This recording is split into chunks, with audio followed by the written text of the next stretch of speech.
Assalamualaikum warahmatullahi wabarakatuh. Apa kabar teman-teman semua? Ketemu lagi dengan saya Irwan di channel Irwan Gallery, tempat berbagi informasi. Nah, video kali ini untuk menjawab request dari teman-teman sekalian terkait bagaimana sih cara melakukan pelaporan SPT tahunan yang harus dilapor paling lambat 31 Maret setiap tahunnya untuk pelaporan tahun anggaran 2022 yang kita lapor di tahun 2023. Nah, bagaimana caranya? Simak videonya sampai selesai ya. Oke, pertama-tama silahkan login di djponlinepajak.go.id. Ya, silahkan login menggunakan NPWP dan sandi yang kita gunakan untuk login di DJP online pajak tersebut. Nah, sebelum kita masuk di DJP online pajak, teman-teman silahkan minta formulir A2 ya dari kepegawaian ataupun dari bendahara yang teman-teman bisa peroleh gaji atau penghasilan bruto dan neto pada formulir A2 yang akan kita gunakan untuk diinput pada pelaporan SPT tahunan. Nah, bentuknya seperti ini, teman-teman. Silakan diminta di kepegawaian atau di bendahara. Nah, setelah kita pegang formulir A2-nya, nah silakan masuk.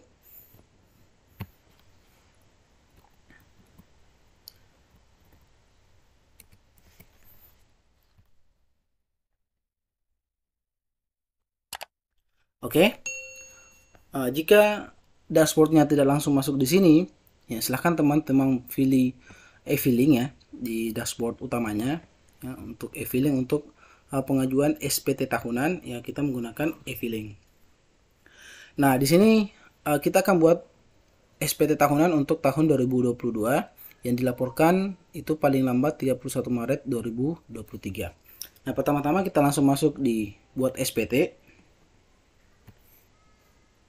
Ini untuk teman-teman yang baru akan membuat laporan SPT tahunan. Jika teman-teman sudah membuat SPT tahunan atau sudah ada draftnya, silahkan buka di sini. Ya, jika sudah ada draftnya tapi belum dikirim. Jika belum, kita klik buat SPT, kemudian silahkan dijawab. Apakah Anda menjalankan usaha atau pekerjaan bebas? Tidak. Apakah Anda seorang suami atau istri yang menjalankan kewajiban perpajakan terpisah atau pisah harta? Tidak. Apakah penghasilan bruto yang Anda peroleh selama setahun kurang dari 60 juta rupiah? Nah, ini bisa teman-teman lihat pada formulir A2. Penghasilan brutonya bisa lihat di sini. Ya, seperti ini. Nah, ini jika di atas 60 juta, ya. Apakah penghasilan bruto yang Anda peroleh selama setahun kurang dari 60? Berarti kalau dia di atas 60, pilih tidak, ya.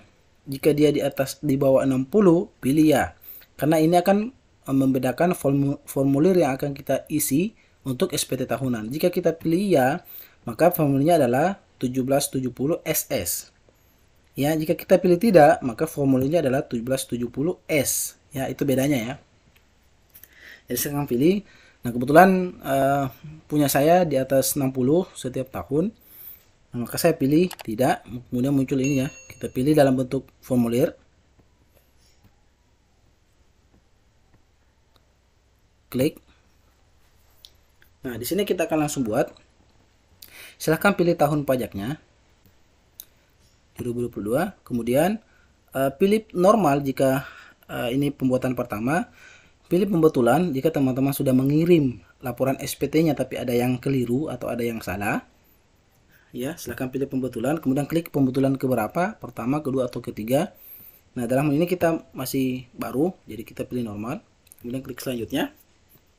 Kita tidak akan mengisi yang lain-lain ya, kita cuma akan fokus di penghasilan kita ya, PPh pasal yang dipotong atau yang dilunasi setiap tahunnya. Nah, di sini kita lanjut ya. Penghasilan yang dikenakan PPh final atau bersifat final silahkan dibuka.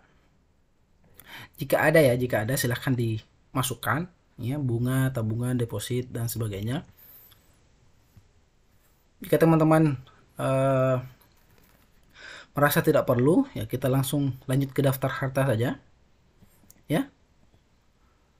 Jika ada ya, jika ada daftar harta, silakan lanjut ke daftar harta. Silahkan dimasukkan jika ingin dilapor SPT hartanya ya.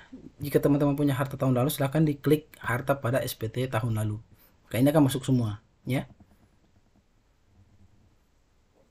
Ya, semua harta yang sudah terekam tahun lalu itu akan langsung masuk. Tidak ada yang berubah. Jika tidak, silahkan lanjutkan saja.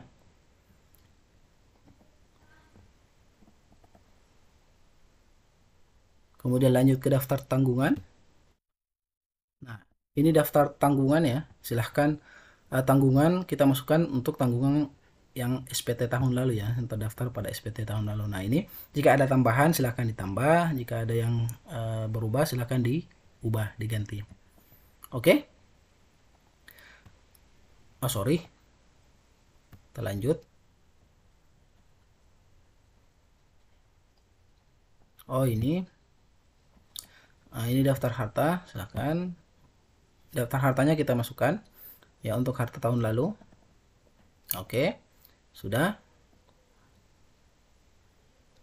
Kemudian utang. Nah, utang diklik saja jika ada. Nah, ini tidak ada. Kita langsung, jika ada dia akan langsung muncul untuk utang yang terdaftar tahun lalu. Ya sudah. Nah, kita lanjut di sini. Anggota keluarga sudah. Nah, jika sudah selesai kita klik selanjutnya. Nah, kemudian ini ya. Jika ada penghasilan neto dalam negeri lainnya silahkan dimasukkan. Jika tidak, kita langsung lanjut di B saja. Nah, ini juga dimasukkan jika ada. Nah, jika teman-teman tidak mau repot silahkan dilanjutkan saja. Masuk ke bukti potong. Nah, ini yang kita akan isi untuk bukti potong pemungut oleh PPh pihak lain yang ditanggung oleh pemerintah.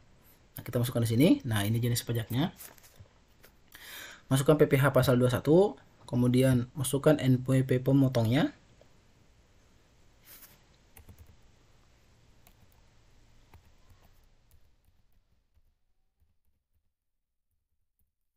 Nah, ini akan langsung terbaca ya untuk pemotongnya. Nomor bukti pemotongannya silakan teman-teman ambil nomor bukti yang di formulir A2-nya ya. Formulir A2-nya yang ini.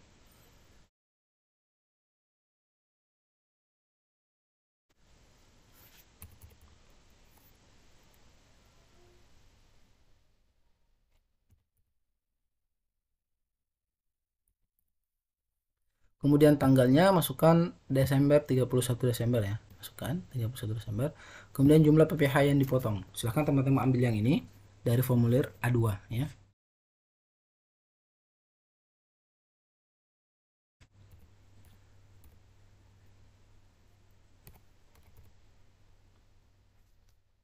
Nah, setelah masuk ya, makanya teman-teman harus punya formulir A2-nya ya, karena kita akan masukkan di sini termasuk nomor bukti dengan jumlah PPh yang dipotong atau dipungut. Kemudian simpan. Nah, di sini sudah tersimpan. Setelah tersimpan ini kita langsung lanjut. Nah, silahkan pilih status kawinnya ya, status kawin, kepala keluarga, tidak kawin untuk yang masih bujang. Kemudian langsung lanjut ke penghasilan neto. Nah, penghasilan neto ini teman-teman ambil juga dari formulir A2.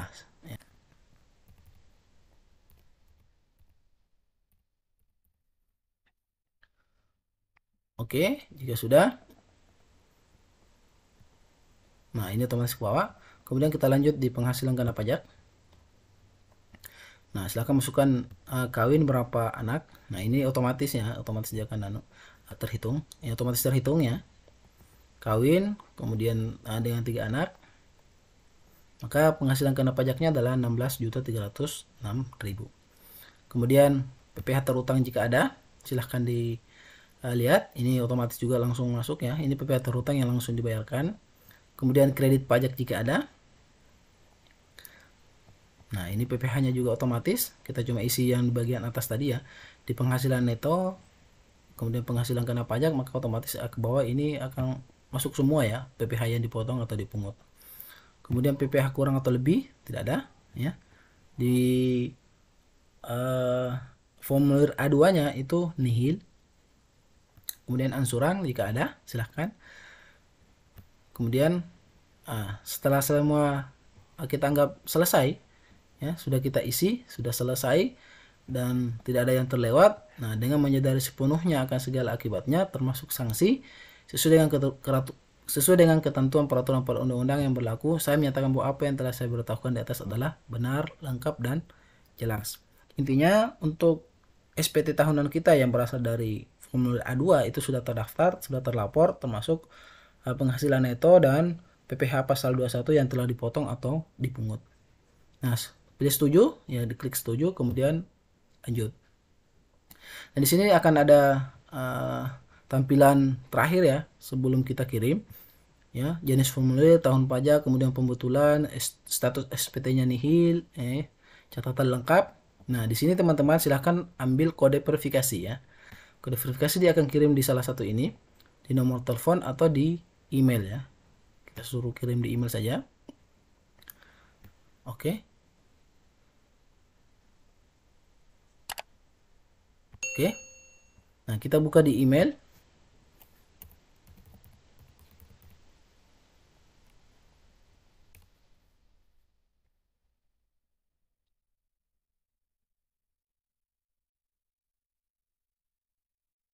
Nah, ini sudah masuk ya. Kode verifikasi dari DJP Online, e-filing pajak. Nah, ini kodenya. Kita copy saja. Kemudian masukkan di sini. Nah, setelah masuk, dianggap sudah benar semua ya, sudah kita input semua. Silahkan kirim SPT. Nah, SPT Anda berhasil dikirim. Bukti penerimaan elektronik telah dikirimkan ke email Anda. Silahkan pilih puas atau tidak puasnya. Kita pilih puas saja ya. Nah, kita lihat di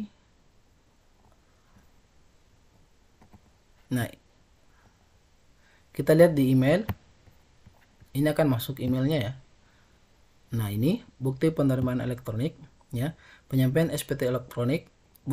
Berikut ini adalah bukti penerimaan elektronik Anda. Nama, NPWP, tahun pajak 2022, jenis SPT, status SPT, tanggal penyampaian.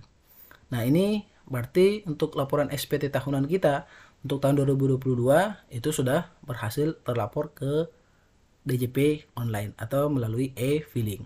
Nah, demikian teman-teman sekalian cara melakukan pelaporan SPT tahunan. Sangat gampang bukan? Tidak perlu repot-repot harus ke kantor pajak untuk mengajukan SPT, melaporkan SPT tahunan. Terima kasih, semoga bermanfaat. Silahkan dicoba. Sampai ketemu di video selanjutnya. Wassalamualaikum warahmatullahi wabarakatuh.